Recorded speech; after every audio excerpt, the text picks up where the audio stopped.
नमस्कार दोस्तों।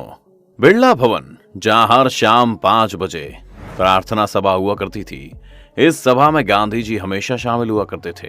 लेकिन 30 जनवरी 1948 के दिन गांधी जी सरदार पटेल के साथ बैठक में व्यस्त थे। तभी अचानक सवा 5 बजे गांधी जी की नजर घड़ी पर गई। वे प्रार्थना सभा के लिए मंच की तरफ आगे ही बढ़ रहे थे कि अचानक एक शख्स उनके सामने आया। उसने गांधी जी के आगे हाथ जोड़े और उन्हें पैर छूकर प्रणाम किया और फिर उस शख्स ने छोटी बैरेटा पिस्टल गांधी जी पर तान दी और देखते ही देखते गांधी जी के सीने पर एक के बाद एक 3 गोलियां दाग दी। गांधी जी पर गोली चलाने वाले शख्स का नाम था नाथूराम गोडसे। अब सवाल यह है कि नाथूराम गोडसे ने गांधी जी को गोली क्यों मारी? गांधी जी की मौत और 3 गोली से जुड़े हर पहलू को आज हम जानने की कोशिश करेंगे, तो बने रहिए हमारे साथ अंत तक। दोस्तों, सबसे पहले बात करते हैं गांधी जी के हत्यारे गोडसे की। नाथूराम गोडसे का जन्म 19 मई 1910 को पुणे स्थित बारामती में हुआ था। वो संघ की विचारधारा वाला शख्स था। आपको ये जानकर आश्चर्य होगा कि गोडसे गांधी जी की विचारधारा का फॉलोअर भी था। एक वक्त ऐसा भी था जब संघ की प्रार्थना में गांधी जी के विचारों को दोहराया जाता था। बाद में नाथूराम गोडसे गांधी जी का घोर विरोधी बन गया। ऐसा क्यों हुआ? इसके पीछे एक नहीं कई वजहें थीं। गोडसे के विचार गांधी जी के प्रति एक दिन में नहीं बदले थे। गोडसे को लगता था कि गांधी जी हिंदू विरोधी थे। साथ ही गांधी जी ने कई ऐसे काम किए थे जिससे वो सहमत नहीं था। पर गांधी जी के प्रति गोडसे के विचारों को बदलने का टर्निंग पॉइंट साल 1938 रहा, जब गोडसे ने बिल्कुल गांधी जी की तरह हैदराबाद में हिंदू महासभा एक्टिविस्ट का एंटी हिंदू डिस्क्रिमिनेशन कैंपेन को लीड किया था। इसमें उसे 1 साल का कठोर कारावास दिया गया। फिर क्या था, गोडसे पूरी तरह से गांधीयन से सेक्युलरिस्ट बन गया। गोडसे के देश के प्रति कुछ अलग विचार थे। उसके मुताबिक लोकतंत्र में धर्म के हिसाब से किसी को भी स्पेशल प्रिविलेजेस नहीं मिलने चाहिए। उसके बाद से गोडसे के विचार गांधी जी के विचारों से बिल्कुल अलग दिखने लगे। गोडसे के मुताबिक कुछ ऐसे काम थे जिनमें गांधी जी ने बिना विचार किए मुस्लिमों का सपोर्ट किया था। गोडसे के मुताबिक गांधी जी की सबसे पहली गलती थी खिलाफत आंदोलन का साथ देना। खिलाफत आंदोलन इस्लाम के सेक्रेड प्लेसेस के सोवरेनिटीज के लिए किया गया था, लेकिन हर तरीके से सपोर्ट करने के बाद भी खिलाफत मूवमेंट पूरी तरह से फेल हो गया। यहाँ तक कि जिन्ना और अली ब्रदर्स को भी उन्होंने पूरी आजादी दे रखी थी, जिसका फायदा उन मुस्लिम लीडर्स ने जमकर उठाया। इस खिलाफत आंदोलन की वजह से देश में जमकर कत्लेआम हुआ। हिंदू महिलाओं के साथ बलात्कार किया गया, जमकर धर्म परिवर्तन करवाया गया। गोडसे के गुस्से की वजह भारत पाकिस्तान के बंटवारों को लेकर भी था। साल 1928 में जिन्ना ने भारत से सिंध को अलग करने की मांग रखी थी। इस मांग पर बॉम्बे प्रेसिडेंसी की बैठक में गांधी जी ने बिना कुछ सोच विचार कर अपना समर्थन दे दिया, जिसके बाद देश में कई धार्मिक दंगे हुए। गोडसे का ये मानना था कि गांधी जी ने न केवल देश का बंटवारा करवाया था, बल्कि रिजर्व बैंक ऑफ इंडिया का भी बंटवारा कर दिया था। देश के बंटवारे से पहले रिजर्व बैंक में 375 करोड़ रुपए थे, जिसमें से 75 करोड़ रुपए पाकिस्तान को दे दिए गए थे। 20 करोड़ रुपए तो बंटवारे से पहले दिए जा चुके थे। बंटवारे के बाद जम्मू कश्मीर, गिलगिट और बाल्टिस्तान में पाकिस्तान ने जमकर कत्लेआम मचाया था। हालात ये हुए कि नेहरू जी भी पाकिस्तान को 55 करोड़ रुपए देने के विरोध में आ खड़े हुए, पर गांधी जी सब कुछ भुलाकर पाकिस्तान को 55 करोड़ रुपए देने की जिद पर अड़ गए। इतना ही नहीं, इसके लिए उन्होंने भूख हड़ताल कर दी। आखिर में पाकिस्तान को 55 करोड़ रुपए देने ही पड़े।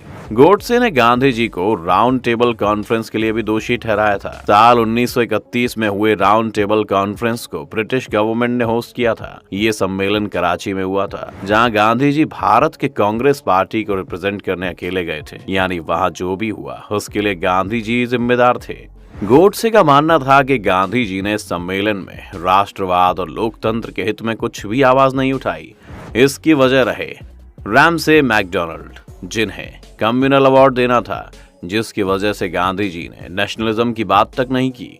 इतना ही नहीं, गोडसे ने भगत सिंह, राजगुरु और सुखदेव थापर की मौत के लिए भी उन्हें जिम्मेदार ठहराया था, जिसकी एक वजह यह भी थी कि उस वक्त नेताजी सुभाष चंद्र बोस ने गांधी जी से उस मुद्दे पर उनके शांत रहने पर सवाल उठाए, जिसके बाद गांधी जी ने नेताजी को अपना शत्रु मान लिया था। गांधी जी की हत्या में गोडसे के भाई गोपाल गोडसे को सह अभियुक्त ठहराया गया था। गोपाल गोडसे की किताब गांधी वध क्यों में गांधी जी की हत्या के बारे में कई खुलासे किए गए, जिसमें खुद गोडसे ने कोर्ट में गांधी जी की हत्या की वजहों को बताया था, उसका जिक्र है। गोपाल गोडसे की किताब के मुताबिक गोडसे गांधी जी का काफी सम्मान करता था। उसने वीर सावरकर और गांधी जी के लेखों को गंभीरता से पढ़ा था और वो उनके विचारों के साथ भी था। गोडसे के मुताबिक मेरे विचार से पिछले 30 सालों के दौरान इन दोनों ने भारतीय लोगों के विचार और कार्य पर जितना असर डाला है उतना किसी और चीज ने नहीं। दूसरी बात जो नाथूराम ने कही थी, गांधी जी को पढ़ने और सोचने के बाद मेरा यकीन इस बात में हुआ कि मेरा पहला दायित्व हिंदुत्व और हिंदुओं के लिए एक देशभक्त और देश का नागरिक होने के नाते 30 करोड़ हिंदुओं की स्वतंत्रता और हितों की रक्षा अपने आप पूरे भारत की सेवा होगी, जहां दुनिया का प्रत्येक 5वां शख्स रहता है। इस सोच ने मुझे हिंदू संगठन की विचारधारा और कार्यक्रम के नजदीक किया। मेरे विचार से यही विचारधारा हिंदुस्तान को आजादी दिला सकती है और उसे कायम रख सकती है। कोर्ट ने नाथूराम गोडसे को आगे बताया कि इस नजरिए के बाद नाथूराम ने गांधी जी के बारे में सोचा। 32 साल तक मेरे विचारों में उत्तेजना यानी जोश भरने वाले गांधी ने जब मुस्लिमों के पक्ष में अपना अंतिम उपवास रखा तो मैं इस नतीजे पर पहुंच गया कि गांधी के अस्तित्व को तुरंत खत्म कर देना होगा। हालांकि गांधी ने साउथ अफ्रीका में भारतीय समुदाय के लोगों को हक दिलाने की ओर शानदार काम किया था, पर भारत में आकर उनकी मानसिकता कुछ ऐसी बनी कि क्या सही है और क्या गलत है, इसका फैसला लेने के लिए वो खुद को ही अंतिम जज मानने लगे थे। यानी कि गांधी ये सोचने लगे थे कि अगर देश को उनका नेतृत्व चाहिए तो उनकी बात टलनी नहीं चाहिए, और अगर देश उनकी नेतृत्व को स्वीकार नहीं करता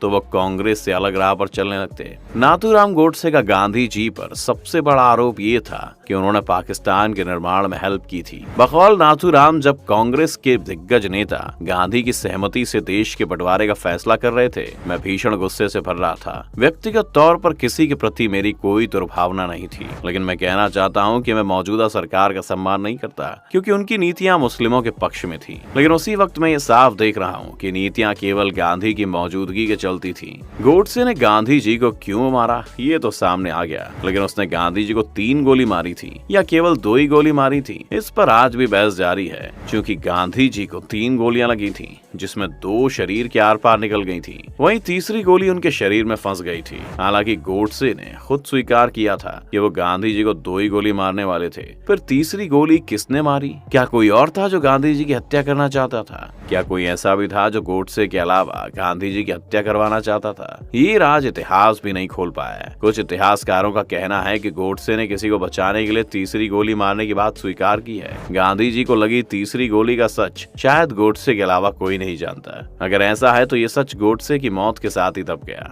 नाथूराम की इसी सोच ने गांधी जी की हत्या करने के लिए उसे उकसाया। लेकिन अब आप नाथूराम गोडसे पर क्या सोचते हैं, ये आप हमें कमेंट करके जरूर बताएं।